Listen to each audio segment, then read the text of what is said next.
गुजरात के मुख्यमंत्री नरेंद्र मोदी ने सांप्रदायिक हिंसा विरोधी बिल के विरोध में मुहिम छेड़ दी है। मोदी ने सभी राज्यों के मुख्यमंत्रियों को खत लिखा है और दंगा विरोधी बिल का विरोध करने की अपील की है। इसके अलावा मोदी ने एक ट्वीट भी किया है जिसमें मोदी ने लिखा है कि यह बिल राज्यों के अधिकारों का हनन करेगा, इसलिए हर हाल में इसका विरोध किया जाए। आपको बता दें कि हाल ही में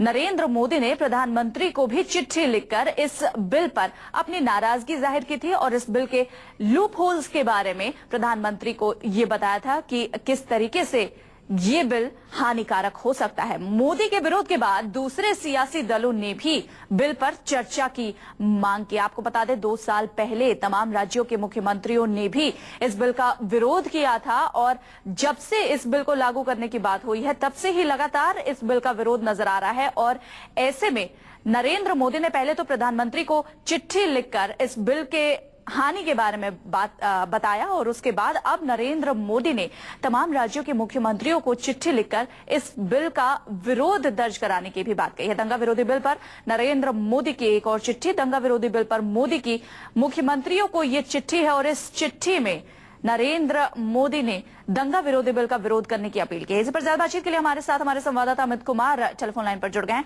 अमित, जिस तरीके से पहले प्रधानमंत्री को एक चिट्ठी नरेंद्र मोदी ने लिखी और उसके बाद मुख्यमंत्रियों को, तमाम राज्यों के मुख्यमंत्रियों को चिट्ठी लिखी है, क्या लगता है एक तरफ जैसे ही मोदी ने इस बिल का विरोध शुरू किया तमाम सियासी दल भी इस बिल का विरोध करा, हालांकि पहले से इस बिल का विरोध हो रहा था।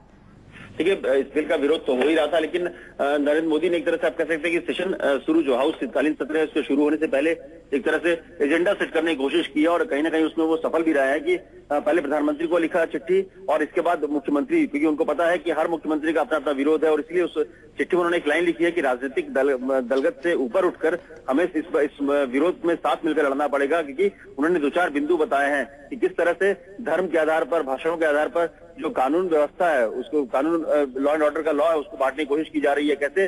जो अधिकारी है उनको प्रेशर बनाने की कोशिश की जा रही है। तो इन कई मुद्दों को लेकर उन्होंने कोशिश की है कि सारे मुख्यमंत्रियों को एकजुट किया जाए, खास करके जो कांग्रेस विरोधी हैं, जो सरकार जो इस बिल का विरोध कर रहे हैं, तो एक तरह से उनकी कोशिश है कि इस पूरे बिल में जो विरोध हो रहा है उसको एक लामबंद किया जाए। जी अमित, आप हमारे साथ बने रहे। इस बीच हम बताएं कि दंगा विरोधी बिल के खिलाफ मुख्यमंत्रियों को लिखी चिट्ठी का बीजेपी